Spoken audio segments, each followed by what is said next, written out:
দীক্ষাটো কি বস্তু বা শৰণটো ক'লে আপুনি বা ভজন কি বস্তু বুজাই ক'ব লাগে। কৃষ্ণ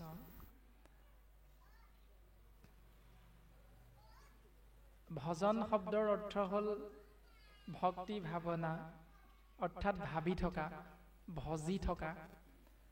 শাস্ত্ৰসন্মতে আমাক প্ৰকাশ কৰিছে শৰণ ভজন ভক্তি সদাচাৰ, জাক জানি নৰনাৰী তৰুক সংসাৰ। শিক্ষা যাৰ দ্বাৰা আমি এই সংসাৰত অজ্ঞানৰ পৰা জ্ঞানৰ দিশ, বেয়াৰ পৰা ভালটো বুজিবৰ কাৰণে আমাৰ যিটো লাভ হয় তাক শিক্ষা জ্ঞান বুলি কোৱা হয়।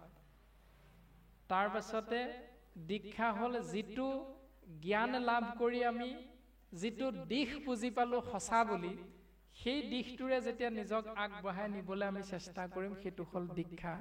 আৰু সেই দীক্ষাৰে মূল বস্তুটো হ'ল ভজন। শৰণৰ মাধ্যমেৰে বুজি পালো, বুজি লৈ কাক চিন্তা কৰিব লাগে, ভাবি থাকিব লাগে, সেইটো হ'ল ভজন। নামঘোষা শাস্ত্ৰত কৈছে কৃষহেন শব্দ ইটো পৃথিৱী বাচক ভৈল, ন আনন্দত প্ৰৱৰ্তয়, দুইৰো এক পদ ভৈলে পৰম ব্ৰহ্ম ৰূপ কৃষ্ণ, নাম আনন্দক মাত্ৰ কয়। সেই নাম আনন্দ, অৰ্থাৎ যাৰ কথা ভাবি থাকিলে জীৱই সকলো সময়তে আনন্দৰ উপৰি আনন্দৰ মাজত থাকিব পাৰে, সেইটোৱে হ'ল কৃষ্ণ তত্ত্ব আৰু সেইটোৱে হ'ল ভজন। গতিকে আমি সদায় প্ৰত্যেক মুহূৰ্ততে নোৱাৰিলেও অন্তত পুৱা গধূলি সেইজন ঈশ তত্ত্বক আমি চিন্তা কৰিবলৈ চেষ্টা কৰিব লাগে, যাৰ দ্বাৰা আমাৰ সমস্ত শৰীৰটোৰ ইন্দ্ৰিয়বিলাক পৰিচালিত হৈ আছে। আমি যে চকুকেইটা ৰাতিপুৱা মেলিব পাৰিছো কাৰ কৃপাত? নিজে নিজে নেকি? নহয়, কোনোবা এজন আছে মেলাই দিয়া। সেই তত্ত্বটো হ'ল কৃষ্ণ তত্ত্ব। হাত দুখন যে লৰাই ফুৰিছো কাৰ কৃপাত? আত্মা তত্ত্ব কৃষ্ণৰ কৃপাত। সেইজনে যদি কৃপা নকৰে, আমি যে কওঁ ৰাতিটো শুলো মই একো গমেই নেপালো, কালি ইমান টোপনি ধৰিলে গমেই নেপালো। টোপনি ধৰিলে গম নাপালা মানে অৰ্থটো কি? গম পালা তোমাৰ টোপনি ধৰিলে, সেইকাৰণে তুমি ৰাতিপুৱা কলা গম নেপালো, তাৰমানে সেইটো হ'ল অজ্ঞান। কিন্তু আমি যে গম নেপালো, আমি গম নেপালো মানে শৰীৰটোৱে গম নেপালে। শৰীৰটোৱে গম নেপালে মানে কোন কেইটা? আমাৰ চকু, কাণ, নাক, মুখ, হাত, ভৰি আদি যি দশ ইন্দ্ৰিয় আছে, দশ ইন্দ্ৰিয়যুক্ত শৰীৰটোৱে গম নেপালে। কিয় গম নেপালে? কাৰণ শৰীৰটোক শক্তি প্ৰদান কৰি থাকে এক আত্মা তত্ত্ব, যাৰ নাম হ'ল কৃষ্ণ তত্ত্ব। সেই কৃষ্ণ তত্ত্ব মুহূৰ্তে মুহূৰ্তে আমাৰ ইংগলা, পিংগলা আৰু সুষুম্না নাৰী আছে। ৭২,০০০ নাৰীৰ ভিতৰত এই তিনিডাল মেইন। এতিয়া সেই সুষুম্না নাৰীৰ ভিতৰত মেৰুদণ্ডৰ মাজত থকা সেই সুষুম্না নাৰীডালৰ মাজেৰে মুহূৰ্তে মুহূৰ্তে ১০০০ বাৰ অহা যোৱা কৰি থাকে ঈশতত্ত্ব কৃষ্ণদেৱ। সেইকাৰণেহে আমি ৰাতি চকু, কাণ, নাক, মুখ, হাত, ভৰি কেইটা অসাৰ হৈ গ'লো, অৱস হৈ গ'লো, নাকটোৱে যে উশাহ নিশাহটো লৈ থাকো, সেয়া কেৱল কৃষ্ণ তত্ত্বৰ কৃপাতহে সম্ভৱ বুলি কৈছে। সেইটোৱে হ'ল নজনাটো অজ্ঞান, জনাটো হ'ল জ্ঞান। সেই তত্ত্বক আমি দিনে ৰাতিয়ে ভজি থাকিব লাগে, যে তেওঁৰ কৃপাতহে, অৰ্থাৎ হে প্ৰভু তুমি যে ৰাতিপুৱা মোক চকুকেইটা মেলাই দিলা, প্ৰভু দিনটো যাতে মোৰ চকুকেইটাই শুদ্ধ পথেৰে শৰীৰটোক লৈ যাব পাৰে, প্ৰভু তুমি মোক মোৰ হৃদয়ৰ মাজত থাকি এইকণ কৃপা পুনৰ কৰিবা। আকৌ যেতিয়া সন্ধিয়া উপস্থিত হ'ল, হে প্ৰভু দিনটো তুমি ইমান সুন্দৰকে মোক পাৰ কৰাই দিলা, আকৌ আহিব লগা ৰাতি ১২ ঘণ্টাও যেন তুমি মোৰ এই চকু, কাণ, নাক, মুখ, হাত, ভৰিকেইটা অৱস হৈ পৰিলেও ৰাতিপুৱা যদি তুমি ভাবা প্ৰভু চকুকেইটা মেলাই দিব লাগে, তেতিয়াহ'লে কৰোণাময় ৰাম কৰোণাময়, কৰিও কৃপা যেন উচিত হয়। হে প্ৰভু তুমি মোক সেই কৃপা কৰিবা, তুমি মই হেন অধমক যেনেকৈ কৃপা কৰিলে শুদ্ধ হ'ব বুলি ভাবা, তুমি তেনেকৈ কৃপা কৰিবা। এই বুলি আকৌ ভগৱন্তক চিন্তা কৰি আমি শৰীৰটো বিচনাত এৰিব লাগে। এইটো হ'ল ভজনৰ বিষয়বস্তু। গতিকে সেইজন ঈশতত্ত্বক ভাবি থাকিবৰ বাবে শাস্ত্ৰই আমাক সিদ্ধান্ত দিছে ভজন হিচাপে। গতিকে বাপৰ চৰণত আমি সেৱাভাগী নিবেদন কৰা হৈছে। কৃষ্ণ কৃষ্ণৰ চৰিত্ৰ পৰম অমৃত, আত পৰে নাহি আন, কোটি কোটি তীৰ্থ তপ জপ যজ্ঞ হবেও নুহি সমান। কৃষ্ণৰ চৰিত্ৰ অমৃত পান কৰাৰ লগে লগে এটি হৰিধাৰী জীৱাত্মা যিমান পুণ্যৱন্ত হয়, কোটি কোটি যজ্ঞ তীৰ্থ তপজপ যিমানবিলাক আশ্ৰয় কৰি পুণ্যৱন্ত হৈছিল, সিমান পুণ্য কৃষ্ণ নামৰ ৰেণুৰো নুহি সমান বুলি কৈছে। সেইকাৰণে শ্ৰেষ্ঠ কোনটো? কৃষ্ণ নাম। কৃষ্ণ গুণ নাম ধৰ্ম অনুপাম, আক সাৰ কৰি ধৰা, আন দেৱ ধৰ্ম দূৰতে তেজীয়া, কৃষ্ণত ভকতি কৰা। এতিয়া আমাক সিদ্ধান্ত দিলে যে কৃষ্ণ গুণ নাম ধৰ্মই হ'ল শ্ৰেষ্ঠতম ধৰ্ম, আৰু বিপৰীতে আন দেৱ ধৰ্ম যিমানবিলাক আমি পালন কৰিছিলোঁ সমস্তখিনি ত্যাগ কৰাটোৱে হ'ল এজন ভকতৰ শ্ৰেষ্ঠতম দৰ্শন, যাক শাস্ত্ৰই মুহূৰ্ততে কৈছে তাকে পথ বোলয় সেহিকে সাৰ শাস্ত্ৰ। শাস্ত্ৰৰ সাৰ হ'ল সেইটো। যিমান শাস্ত্ৰ আমি পঢ়িছোঁ, অধ্যয়ন কৰিছোঁ, সকলো শাস্ত্ৰৰ 4 বেদ 14 শাস্ত্ৰ 18 পুৰাণ সবাৰো মধ্যতম মুখ্য মাত্ৰ হৰি নাম। কোনে দিলে? কোনে ক'লে? সিদ্ধান্ত দিছে 4 বেদ 14 শাস্ত্ৰ 18 পুৰাণ ব্ৰহ্মাদেৱে বিচাৰিয়া পাইলে হৰি নাম। আপোনাৰ মোৰ মুখ কেইখন? এখন। ব্ৰহ্মাৰ কেইখন? ব্ৰহ্মাৰ 4খন মুখ। 4খন মুখেৰে 3 বাৰ পাত পাতকে বেদ অধ্যয়ন কৰি আমাক তেওঁৰ সন্তান স্বৰূপ মনুষ্য জীৱক এটাই উত্তৰ দিলে, 4 বেদ 14 শাস্ত্ৰ 18 পুৰাণ ব্ৰহ্মাদেৱে বিচাৰিয়া পাইলে হৰি নাম। যাগ যজ্ঞ পূজা পাতল নহয়, ব্ৰহ্মাদেৱে আমাক দিলে। আমাৰ পিতামহ ব্ৰহ্মাই আমাক মংগলৰ অৰ্থে 4 বেদ 14 শাস্ত্ৰ পাত পাতকে 4খন মুখেৰে 3 বাৰ বিচাৰ কৰি উত্তৰ এটাই দিলে, হৰি নামেই মূল বস্তু। তাৰ পাছতো আমি যদি বাকীবিলাক দেৱতাৰ চৰণলৈ যাওঁ, তেতিয়াহ'লে কেতিয়াও আমাৰ মোক্ষ প্ৰাপ্তি নহ'ব। প্ৰমাণ হিচাপে শিৱই নিজ মুখে কৈছে।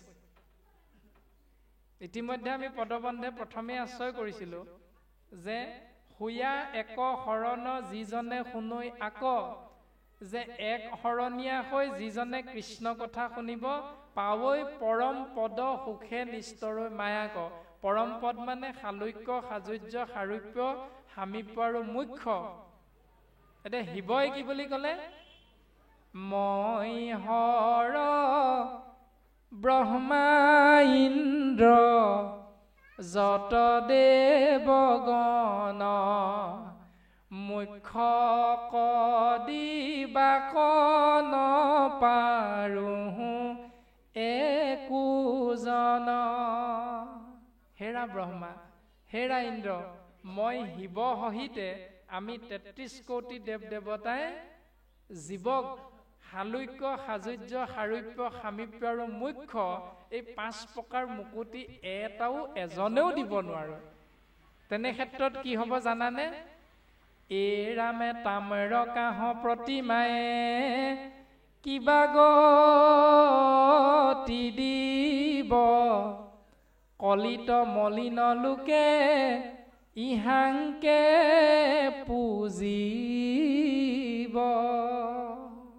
তেনে ক্ষেত্ৰত কলিৰ মলমতী মনুষ্যবিলাকে আমাৰে একোটা মূৰ্তি সোণ, ৰূপ, তাম, কাঁহ, পিতল, ধাতু আদিবিলাকে মাটি, কাঠ, বাঁহেৰে সজাই সজাই নিৰ্মাণ কৰি কৰি ধূপ ধূনা জ্বলাই আমাৰ মূৰ্তিবিলাককে সেৱা কৰি থাকিব। যিটো আমি স্বয়ং দেৱতাবিলাকে দিব নোৱাৰো, আমাৰ মূৰ্তিবিলাকে কি গতি দিব এতিয়া? তথাপিতো আমি সেইটোকে ভজি আছো। এতিয়া সেইটোৱে হ'ল অজ্ঞানতা আমাৰ। এতিয়া প্ৰাণজিৎ নামৰ শৰীৰটোক এই পাছফালে মাৰি থোৱা বেনাৰখনৰ মতে দায়িত্ব দিলে ভাগৱত পাঠ ব্যাখ্যা কৰা। এতিয়া আমাক দি দিলে বহক গৈ, আমি আহি বহিলো, মাইক্ৰফোনটো মুখৰ আগত আছে। এতিয়া প্ৰাণজিতৰ মুখখন যদি বন্ধ কৰি থৈ মনে মনে থাকো, সকলোলৈকে চাই আছো কিন্তু মনে মনে আছো, আপোনালোকৰ 10 মিনিট মানৰ পাছত খং উঠিব নাই বাৰু? এইটোক মাতিলো ক'বলৈ, এইটো দেখোন মাত চাত নাই মতা, বহিহে আছে। স্বাভাৱিকতে খং উঠিব, তাৰমানে সেইটোৱে মূৰ্তি। মাত বোল নকৰাকে যেতিয়া বহি থাকিম এইটোকে মূৰ্তি বুলি কৈছে। এতিয়া ফটো এখন বা মূৰ্তি এটা স্বয়ং ভগৱন্তৰ হ'লেও যিহেতু জড় পদাৰ্থৰে নিৰ্মিত সেইকাৰণে সি কেতিয়াও চৈতন্য হ'ব নোৱাৰে। জড় পদাৰ্থৰে নিৰ্মিত সেইকাৰণে সি চৈতন্য নহয়। তথাপিতো ৰাম মন্দিৰ প্ৰতিষ্ঠা হৈছে, সেয়াও অজ্ঞানতা। বেদমন্ত্ৰে প্ৰতিমাত কৰয় অৰ্চন। বেদৰ যিমানবিলাক ডাঙৰ মন্ত্ৰ উচ্চাৰণ কৰিলেও মূৰ্তিয়ে কেতিয়াও মাত মাতিব নোৱাৰে, আপোনাক মোক কথা কৈ দিব নোৱাৰে। আপুনি মই বিচৰা ধৰণে সি আপোনাক মোক সহায় কৰিব নোৱাৰে, কিন্তু সহায় কৰিব পাৰিব একমাত্ৰ চৈতন্য শক্তি আপোনা হব সাধু সন্ত মহন্তহে। সেইটোৱে গুৰুজনে আমাক দৰ্শন দিছে যে চৈতন্য শক্তি ভকতক সেৱা কৰা। কপিল প্ৰভুৱে দেৱহূতিৰ আগত কৈছে, হে মা ভকত প্ৰতিমা মূৰ দুই অধিষ্ঠান, দুইকো পূজা দৰ্শনে কৰিবে আতিমান। মা ভকতৰ ৰূপটো হ'ল মোৰ ২ নম্বৰ ৰূপ।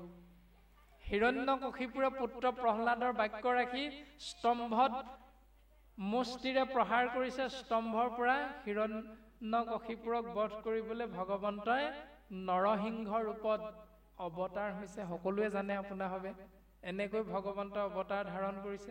এতিয়া কলিযুগ, আপুনি মই যদি বিচাৰো হে প্ৰভু তুমি মোৰ পিতৃক জীয়াই দিয়া, তুমি মোৰ মাতৃক জীয়াই দিয়া, এই বুলি নামঘৰৰ মজিয়াত আসনৰ সন্মুখত এটা মূৰ্তিৰ সন্মুখত গছৰ তলত গৈ শিপাডালত কপালখন খুন্দিয়াই খুন্দিয়াই তেজ উলিয়াই দিবচোন বাৰু, ওলাব নাই ভগৱন্ত? নোলায়। সেইকাৰণে গুৰুজনাই কৈছে যে ভকত প্ৰতিমা মূৰ ২ অধিষ্ঠান। তাৰ পাছত কৈছে দেৱতো তীৰ্থটো কৰি ভকতে সেবৰ, ভকতক ভজিলে গুচয় কৰ্মজল।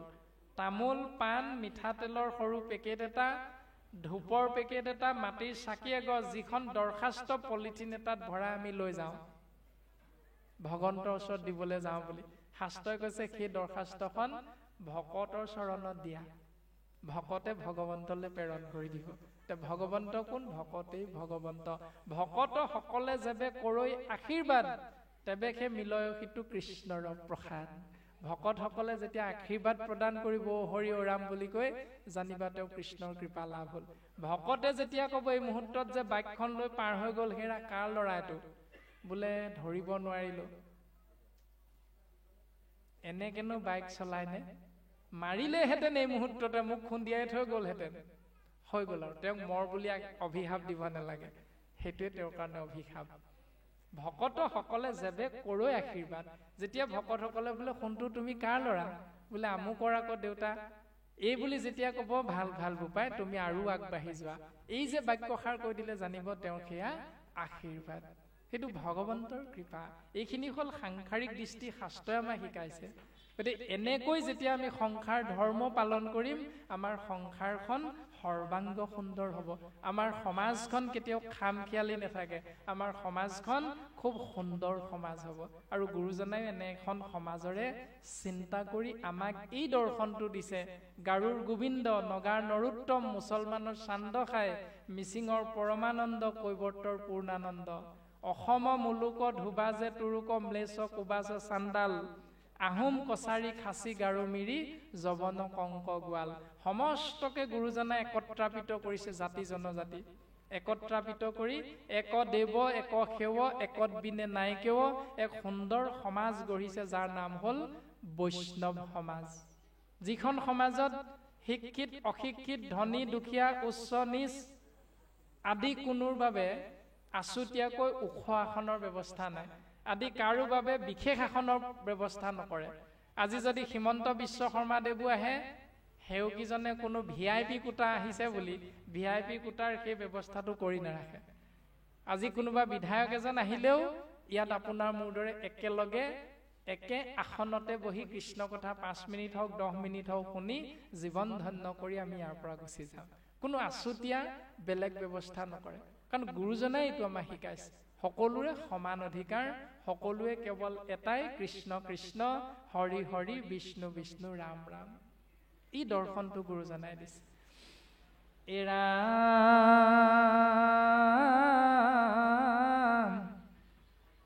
আমাক চিনাৱে যিটো গুৰু কৃপাময়,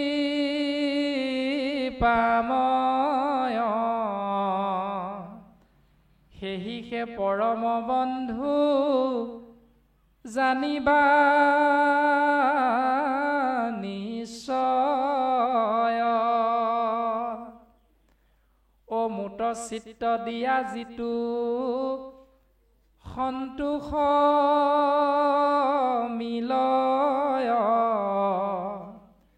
সেহি স্বৰ্গ সুখ সখী কহিলো নিশ্চয়।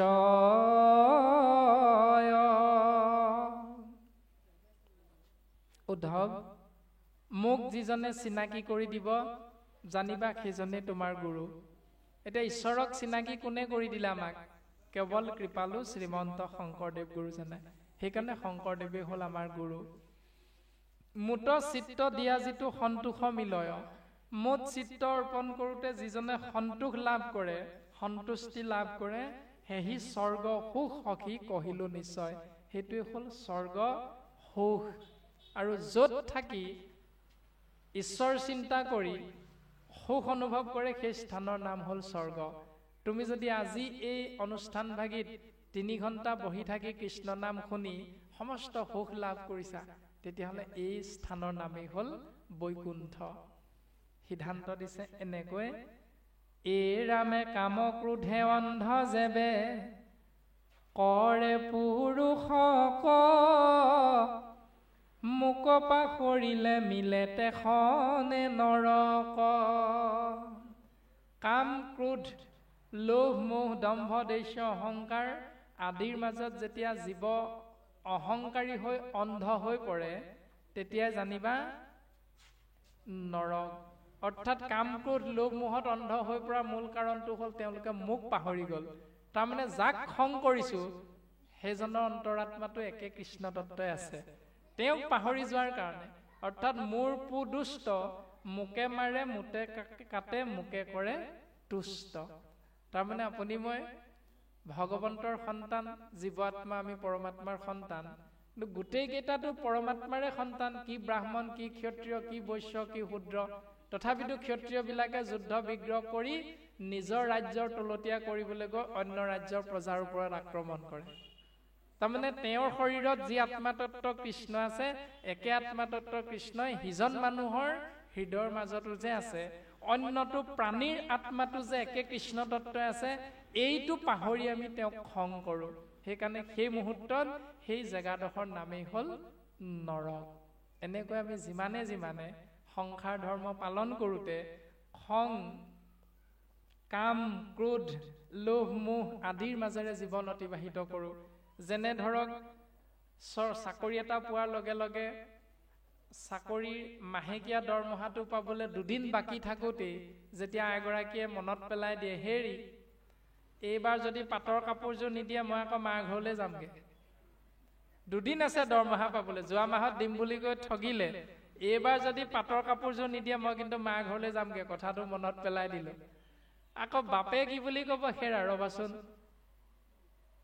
মই ডিউটিলৈ যাওঁতে লাইন গাড়ীত যাব লাগে, বৰ দেৰি হয়, গতিকে যোৱা মাহৰ থকা দৰমহাৰ পইচা কেইটা মিলাই এই মাহৰ দৰমহা কেইটাৰ সৈতে এই ছেকেণ্ড হেণ্ড হ'লেও বাইক এখন ল'লেনো তুমি কেনে দেখা। এই দুটা চিন্তা সম্পূৰ্ণ ঈশ্বৰৰ বিপৰীত চিন্তা। শাস্ত্ৰই কৈছে যে সেই দুটা চিন্তা তুমি তেতিয়া কৰিবা যেতিয়া দৰমহাটো পাই প্ৰথম তুমি একেবাৰে সৰুকৈ হ'লেও 2-3 জন ভকতক মাতি 4 ভাগৰ অন্তত 1 ভাগ তুমি ঈশ্বৰ সেৱাত খৰচ কৰিবা।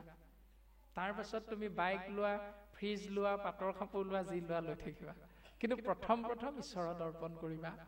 সেয়া 100 টকাই হওক, 1000 টকাই হওক, 10 টকাই হওক, কোনো কথা নাই, তুমি ঈশ্বৰৰ নামত শুদ্ধ ভাৱেৰে অৰ্পণ কৰিবা।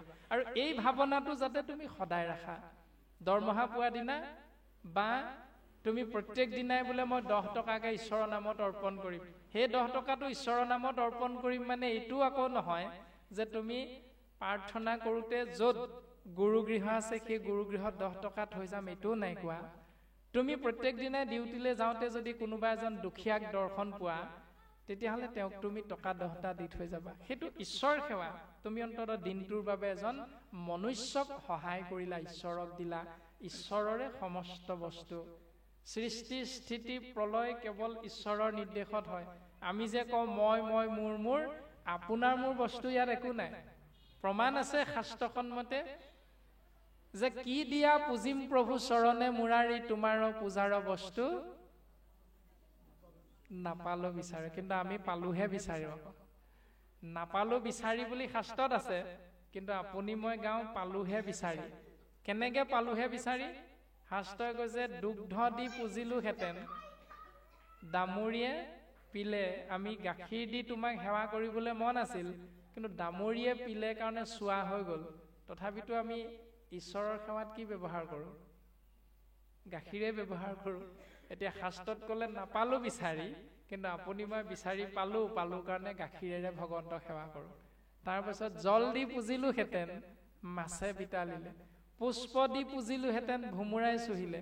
যদি প্ৰত্যেকটো বস্তু চোৱা, তেতিয়াহ'লে চোৱা নোহোৱা বস্তু কি আছে? শুদ্ধ বস্তু কি? উত্তৰটো দিছে, যেই বস্তু দেওঁ প্ৰভু সেই বস্তু চোৱা, তোমাৰ নামে তোমাক পূজো গধূলিও পোৱা। যদি নামেই শ্ৰেষ্ঠ, নামেই শুদ্ধ, তেতিয়াহ'লে বাকীবিলাক বস্তু ভগৱন্তৰ সেৱাত অৰ্পণ কৰাটো শুদ্ধ নে অশুদ্ধ? সেইখিনিয়ে আমি চিন্তা কৰাটো প্ৰয়োজন।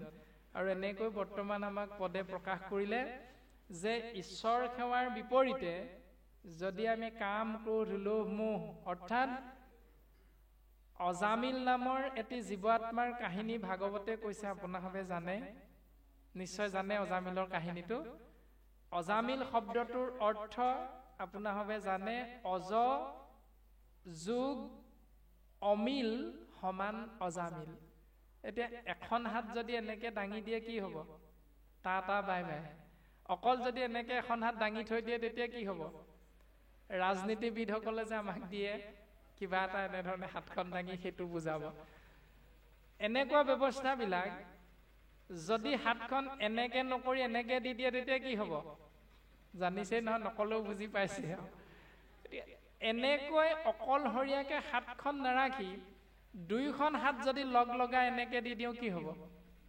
নমস্কাৰ বা কৃষ্ণ, অৰ্থাৎ সন্মুখত থকা সকলক সেৱা কৰাটো বুজায়। যদি এনেকে দি দিওঁ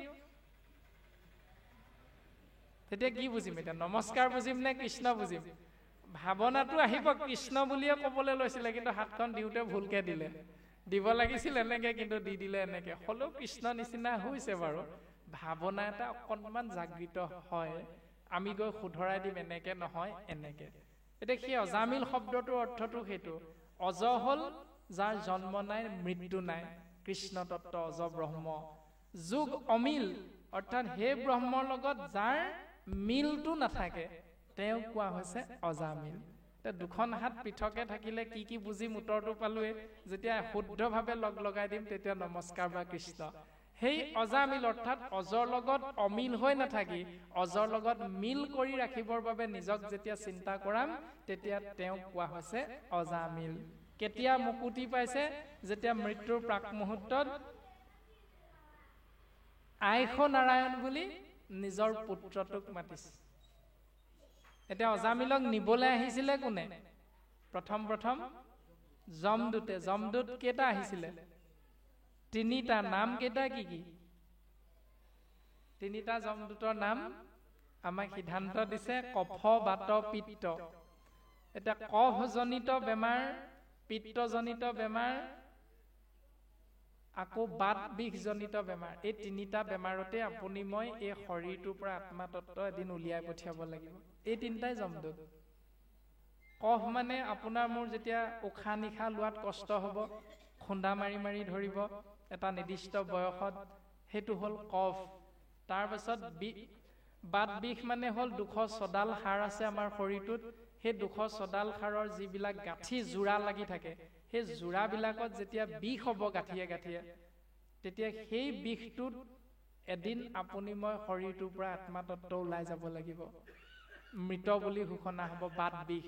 তাৰপাছত পিত্তজনিত বেমাৰ, অৰ্থাৎ গ'ল্ড ব্লাডাৰ, এপেণ্ডিক্স আদি যিবিলাক বেমাৰত আমাৰ মৃত্যু হয়, সেই তিনিটাই হ'ল যমদূত। সেই তিনিটা যমদূতে অজামিলক নিবলৈ আহোঁতে অজামিলে এটা শব্দ ব্ৰহ্ম উচ্চাৰণ কৰিলে, যিটো চাৰিও বেদৰ 4 অক্ষৰ সাৰ কাঢ়ি আনি ব্ৰহ্মাদেৱে বেকত কৰিয়া থৈলা নাৰায়ণ বাণী। সেই 4 বেদৰ 4 অক্ষৰ সাৰ নাৰায়ণ তত্ত্ব অজামিলে উচ্চাৰণ কৰিলে। আৰু সেই 4 অক্ষৰ নাৰায়ণ তত্ত্ব উচ্চাৰণ কৰাৰ কাৰণে 4জন বিষ্ণুদূত আহিলে। সেই 4জন বিষ্ণুদূতৰ নাম হ'ল গুৰু, দেৱ, নাম আৰু ভকত। এতিয়া আজি আমি বৈকুণ্ঠত তাকে আশ্ৰয় কৰি আছো ৰাতিপুৱা 10 বজাৰ পৰা। গুৰু, দেৱ, নাম, ভকত। কঁকাল বিষাইছে নি? নাই বিষোৱা। আঁঠু মোৰ বিষাইছে নি? নাই বিষোৱা। কিন্তু বিয়া এখনত ইমান দেৰি বহি থাকেনে? নাথাকে। বিয়া খাবলৈ গ'লে বেছি সময় নোৱাৰি, ইমান দেৰি হ'ল, মাতিও নিয়াহি নাই খাবলৈ। কিন্তু আজি আকৌ বাপে কোৱাই নাই এতিয়ালৈকে কিবা খাবলৈ। তথাপিতো আপুনি মই কৃষ্ণ নাম শুনি বহি আছো। এইটোৱে হ'ল নামৰ মহিমা। গুৰু, দেৱ, নাম, ভকতৰ আশ্ৰয়, বিষ্ণুদূতৰ আশ্ৰয়ত যিমানে থাকিম, অজামিল যেনেকৈ মুকুতি লাভ কৰিলে, আমিও তেনেকৈ এই সংসাৰৰ পৰা ঈশ্বৰৰ কৃপাধন্য হৈ পৰম গতি লাভ কৰিব পাৰিম। এই ভাগৱতৰ 10 লক্ষণ স্বৰ্গ বিসৰ্গ স্থান পোষণ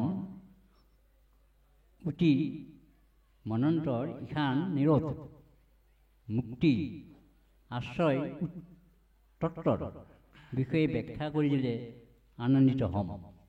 এইখিনি অলপ ব্যাখ্যা কৰি বা তত্ত্বটো বুজাই দিলে নথৈ আনন্দিত হ'ব। কৃষ্ণ, নিশ্চয় আমি প্ৰশ্নৰ মাজলৈ যাম। বৰ্তমান পদবন্ধে আমাক প্ৰকাশ কৰি আছে, এ ৰামে লাজ এৰি গুণ গায়া নাচয়া নন্দতে জগত পবিত্ৰ কৰে সেহি সে ভকতে। সেই উদ্ধৱ লাজ মান এৰি যিজনে মোৰ গুঞ্জক আশ্ৰয় কৰি এই সংসাৰ ধৰ্ম পালন কৰে, জগত পবিত্ৰ কৰে সেহিহে ভকতে। সেইজন ভকতৰ দ্বাৰাই জগত পবিত্ৰ হয়। অৰ্থাৎ জগত মানে হ'ল বৰ্গীয় জ মানে জন্ম, গ মানে গতি, দন্তীয় ত মানে তৎক্ষণাৎ। অৰ্থাৎ এই সংসাৰত সৃষ্টি যেনেধৰণে আছে, সেই সৃষ্টিৰ বিনাশো এদিন আছে। এই সংসাৰত যেনেকৈ জন্ম আছে, জন্ম হোৱা জীৱৰ এই সংসাৰৰ পৰা মৃত্যু আছে। গতিকে জন্ম মৃত্যু এই সংসাৰত যিমান হয়, সেই সমস্তৰে মংগল তেতিয়াহে হয় যেতিয়া সেই জন্মবিলাকত, সেই সৃষ্টিবিলাকত লাভ লোকচানৰ বিচাৰ নকৰি কেৱল জীৱৰ স্বধৰ্ম কৃষ্ণ গুণনাম আশ্ৰয় কৰি শ্ৰৱণ কীৰ্তন মহাভক্তিৰ মাধ্যমেৰে জীৱন আগবঢ়াই নিবলৈ যিজনে চেষ্টা কৰে, তেওঁৰ দ্বাৰাই সমস্তৰে মংগল হয়। বা সেই পথটোত যিসকলে খোজ দিব, সেই বাটেৰে আগবাঢ়ি যোৱা প্ৰত্যেক জীৱই ঈশ্বৰ পুৰুষৰ পূৰ্ণ কৃপাৰ পাত্ৰ হৈ এই সংসাৰৰ পৰা পৰম গতি লাভ কৰিব পাৰিব। এনেকৈ ভগৱন্ত পুৰুষে মহাভক্ত উদ্ধৱৰ আগত উপদেশ প্ৰদান কৰি প্ৰকাশ কৰিলে, ৰাম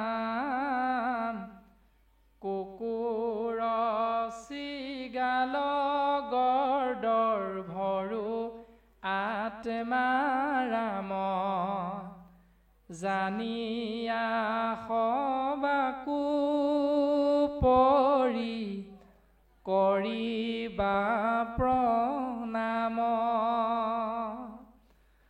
সমস্ত ভূততে আত্মা বুদ্ধি নুহি যাৱে, কায় বাক্য মনে অভ্যাসিবা এহি ভাবে। কুকুৰ চিগাল গৰ্দৰ ভৰু আত্মা হ'ল ৰাম তত্ত্ব। গতিকে উদ্ধৱ, তুমি সমস্তৰ চৰণত পৰি সেৱাভাগ নিবেদন কৰিবা আৰু সমস্ত ভূততে আত্মা বুদ্ধি যেতিয়ালৈকে নহ'ব, কৃষ্ণ তত্ত্ব উপলব্ধি যেতিয়ালৈকে সমস্ত ভূতৰ প্ৰতি নাহিব, তেতিয়ালৈকে তুমি কায় বাক্য মনে অভ্যাসিবা এহি ভাবে। তুমি কায় বাক্য মনেৰে এই অভ্যাসটো কৰি থাকিবা।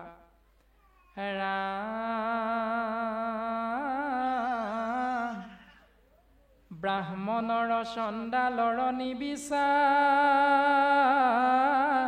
কুল দাতাত চুৰত যাৰ দৃষ্টিয়ে কতুল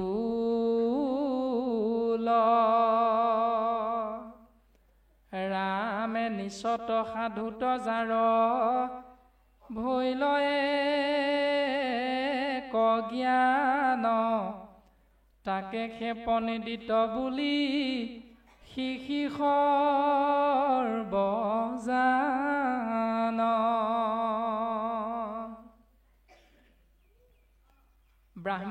ব্ৰাহ্মণ চাণ্ডাল আদি যিবিলাক জাতিভেদ প্ৰথা আমাৰ সমাজত প্ৰায় চলি থাকে যে এওঁ ব্ৰাহ্মণ, এওঁ ক্ষত্ৰিয়, এওঁ বৈশ্য, এওঁ শূদ্ৰ, এই জাত পাতবিলাক বিচাৰ নকৰি, কুল বিচাৰ নকৰি এজন চোৰৰ প্ৰতি তোমাৰ যিটো দৃষ্টি, সমান দৃষ্টি এজন ব্ৰাহ্মণৰ প্ৰতিও হ'ব লাগিব।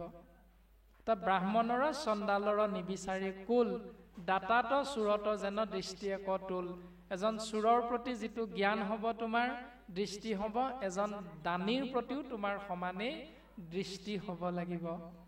নিচত সাধুত যাৰ ভৈল এক জ্ঞান তাহাকে পণ্ডিত বুলি শিশি সৰ্বজান।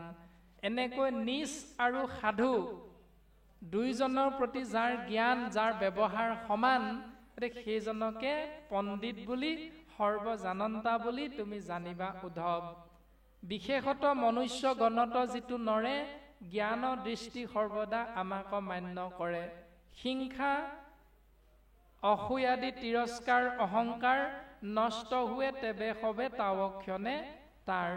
যে বিশেষকৈ তুমি উৰণ বুৰণ গজন এই তিনিমুঠি জীৱৰ প্ৰতি আত্মজ্ঞান বা ঈশ্বৰ জ্ঞান উপলব্ধি নাই হোৱা, সেইটোত বাৰু বৰ বিশেষ এটা দুখনীয় নহয়।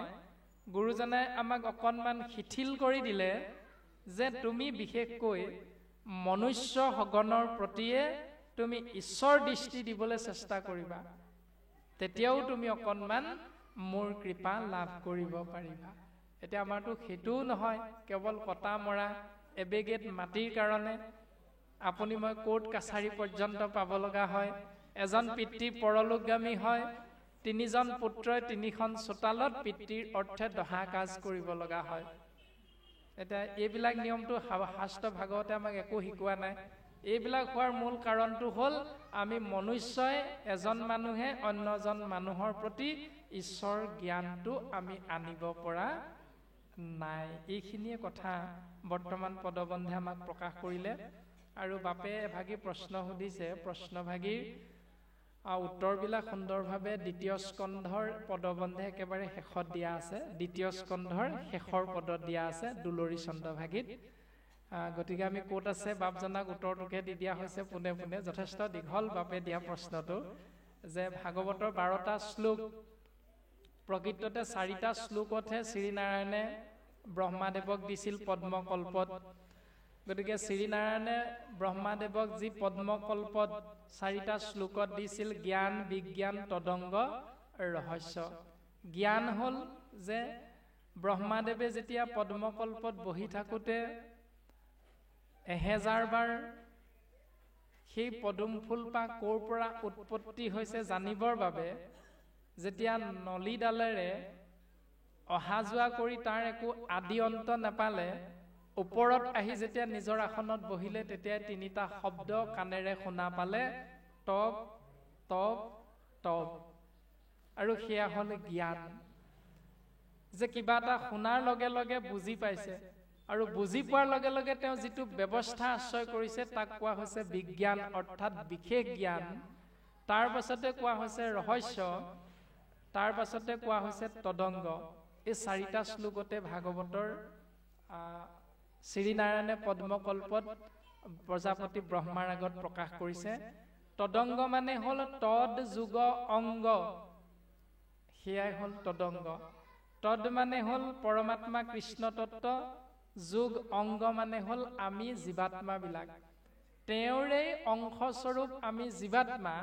এইটো বুজি পাবলৈ চেষ্টা কৰা ব্যৱস্থাটোৰ নাম হ'ল ৰহস্য। এই 4 শ্লোকতে ভাগৱত প্ৰজাপতি ব্ৰহ্মাৰ আগত ভগৱন্তই দিছে। তাৰ পাছত ইজনে সিজনক সিজনে ইজনক কওঁতে 12 ভাগ শ্লোক হৈছে আৰু সেই 12 ভাগ শ্লোকত ভাগৱতৰ 12টি স্কন্ধ হৈছে। ওম নমো ভগৱতে বাসুদেৱায়। ইয়াত 12টা আখৰ আছে। সেই 12টা আখৰ 12টা স্কন্ধৰ সূচক হিচাপে 12টা শ্লোক হিচাপে প্ৰকাশ কৰিছে একেলগে দ্বাদশী মন্ত্ৰ বুলি, ওম নমো ভগৱতে বাসুদেৱায়। আৰু ওম হ'ল অকলশৰীয়াকৈ প্ৰণৱ মন্ত্ৰ আৰু ওম লগ লাগি নমো ভগৱতে বাসুদেৱায় হ'ল জ্ঞান বিজ্ঞান ৰহস্য তদংগ গুণ ক্ৰিয়া দ্ৰব্য জাতি মায়া তৰণ জীৱ ইষ এই 12টা অক্ষৰে 12টা শ্লোকক নিৰ্দেশ কৰিছে। 12টা স্কন্ধ সুন্দৰভাৱে এই তত্ত্বখিনি প্ৰত্যেক স্কন্ধতে পদবন্ধে প্ৰকাশ কৰিছে। আৰু আমিও বৰ্তমান একাদশ স্কন্ধ পাঠ কৰি থকা হৈছে আৰু একাদশ স্কন্ধত ইষ তত্ত্বৰ সমস্তখিনি ইয়াত প্ৰকাশ হৈছে। আৰু একাদশ স্কন্ধৰ পাছতে দ্বাদশ স্কন্ধ আছে। এই দ্বাদশ স্কন্ধত গুৰুজন বস্তুৱে শৰণৰ ব্যৱস্থাটো প্ৰকাশ কৰিছে। আৰু দ্বিতীয় স্কন্ধৰ শেষৰ ফালে পদবন্ধে প্ৰকাশ কৰিছে ভাগৱতৰ 10টা লক্ষণৰ কথা। এই 10টা লক্ষণ প্ৰথম আৰু দ্বিতীয় স্কন্ধক বাদ দি তৃতীয় স্কন্ধৰ পৰা দ্বাদশ স্কন্ধলৈকে এই 10টা লক্ষণ সুন্দৰভাৱে ক্ৰম অনুসাৰে স্বৰ্গ বিসৰ্গ স্থান পোষণ উতি মন্বন্তৰ ঈশানুকথা নিৰোধ মুক্তি আৰু আশ্ৰয় এইকেইটা সুন্দৰভাৱে ইয়াত প্ৰকাশ পাইছে। স্বৰ্গ বিসৰ্গ স্থান পোষণ উতি মন্বন্তৰ ঈশানুকথা নিৰোধ মুক্তি আৰু আশ্ৰয়। একেবাৰে শেষৰটো হ'ল আশ্ৰয়, তাৰ আগত হ'ল মুক্তি। এতিয়া এটি জীৱই এই সংসাৰৰ পৰা মুকলি হ'বৰ ব্যৱস্থাটো বৰ্তমান একাদশ স্কন্ধত আমি আশ্ৰয় কৰি থকা হৈছে প্ৰত্যেকজনে। যে আমি বন্ধনত থাকো, এই বন্ধনটো কোনে দেখিছিল? ব্যাসদেৱে দেখিছিল। কেনেকৈ দেখিছিল? যে কৃষ্ণক যেতিয়া দেৱঋষি নাৰদৰ কৃপাধন্য হৈছিল, কৃপাধন্য হৈ কৃষ্ণক হৃদয়ত কৰিলন্ত ধ্যান হৃদয়তে কৃষ্ণ মূৰ্তিক দেখিলা বিদ্যমান। কৃষ্ণক যেতিয়া দেৱঋষি নাৰদৰ কৃপাধন্য হৈ হৃদয়ত চিন্তা কৰিলে, চিন্তা কৰাৰ লগে লগে হৃদয়ত কৃষ্ণ তত্ত্বক লাভ কৰিলে। আৰু লাভ কৰাৰ লগে লগে দৃশ্যটো দেখা পালে যে বাওঁফালে মায়া দক্ষিণত ভক্তি মাও দেখি ব্যাসৰ ঋষিৰ ৰোমাঞ্চ ভৈল গাৱ। ভগৱন্তৰ নিজৰ শৰীৰটোৰ হৃদয়ত ভগৱন্তক দেখা পালে আৰু ভগৱন্তৰ বাওঁফালে মায়াক দেখিছে, সোঁফালে ভক্তিক দেখা পালে। দেখা পোৱাৰ লগে লগে মায়াৰ কৰ্ম কি ভক্তিৰ কৰ্ম কি বুজি পালে। মায়ায়ে বান্ধন্ত ভক্তি মাতৃ মেলাৱন্ত দুহানো মধ্যস্থভাৱে আছা ভগৱন্ত। তাৰ পাছত বন্ধৰ মুখ্যৰ হেতু দেখি ব্যাস ঋষি ভাগৱত শাস্ত্ৰ পাছে কৰিলা হৰিষি। বন্ধনৰ পৰা মুকলি হোৱাৰ পথটো যে কেৱল ভক্তি, এই কথাটো বুজি পাই ব্যাসদেৱে ভাগৱত প্ৰকাশ কৰিলে আৰু একাদশ স্কন্ধত এই মুক্তিৰ ব্যৱস্থাটো আমাক সুন্দৰভাৱে দৰ্শন কৰাইছে। আৰু মুক্তি কেনেকৈ হ'ব? দ্বাদশ স্কন্ধত কৈছে আশ্ৰয় মানে শৰণ। গীতা শাস্ত্ৰৰ পৰা গুৰুজন বস্তু আনিছে একশৰণ, ভাগৱতৰ পৰা আনিছে সৎসংগ আৰু বিষ্ণুৰ সহস্ৰ নাম বৃত্তান্তৰ পৰা আনিছে নাম বস্তু। অৰ্থাৎ একশৰণ হৰিনাম ধৰ্ম গুৰুজন বস্তু এনেকৈ ভাগৱতৰ সৎসংগ। সেইকাৰণে আমি সৎসংগৰ আশ্ৰয়ত গীতাৰ একশৰণ এজন ঈশ্বৰক চিন্তা কৰা আৰু চিন্তা কৰিবৰ বাবে প্ৰথম বস্তুটো হ'ল নাম। সহস্ৰ নাম বৃত্তান্তৰ পৰা গুৰুজনে নাম তত্ত্ব উদ্ধাৰ কৰি আনি কলিৰ মনুষ্যক তৰণৰ উপায় হিচাপে এই সমস্তখিনি ভাগৱতৰ 10টা লক্ষণৰ কথা তৃতীয় স্কন্ধৰ পৰা কম অনুসাৰে তৃতীয় স্কন্ধত স্বৰ্গ, চতুৰ্থ স্কন্ধত বিসৰ্গ, তাৰ পাছতে পঞ্চম স্কন্ধত স্থান, ষষ্ঠ স্কন্ধত পোষণ, তাৰ পাছতে সপ্তম স্কন্ধত উতি, অষ্টম স্কন্ধত মন্বন্তৰ, নৱম স্কন্ধত ঈশানুকথা, দশম স্কন্ধত নিৰোধ, একাদশ স্কন্ধত মুক্তি আৰু দ্বাদশ স্কন্ধত আশ্ৰয় অৰ্থাৎ শৰণ এই ব্যৱস্থাকেইটা প্ৰকাশ কৰিছে। মন্বন্তৰ মানে স্বাভাৱিক অৰ্থটো হ'ল বংশাৱলী। এতিয়া নৱম স্কন্ধত গোটেই বংশাৱলীখিনি আছে। তাৰমানে মনুৰ পুত্ৰসকলক মানুহ বুলি কয়, ব্ৰহ্মাই সৃষ্টি কেনেকৈ কৰিছিলে, প্ৰথম কাক স্বজন কৰিলে, সেই সমস্তখিনি কথা মন্বন্তৰ হিচাপে নৱম স্কন্ধত প্ৰকাশমান হৈ আছে। এনেকৈ বাকীখিনিও ক্ৰম অনুসাৰে প্ৰকাশ কৰিছে। কৃষ্ণ। হয়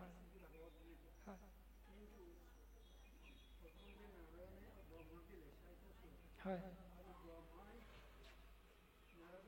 হয়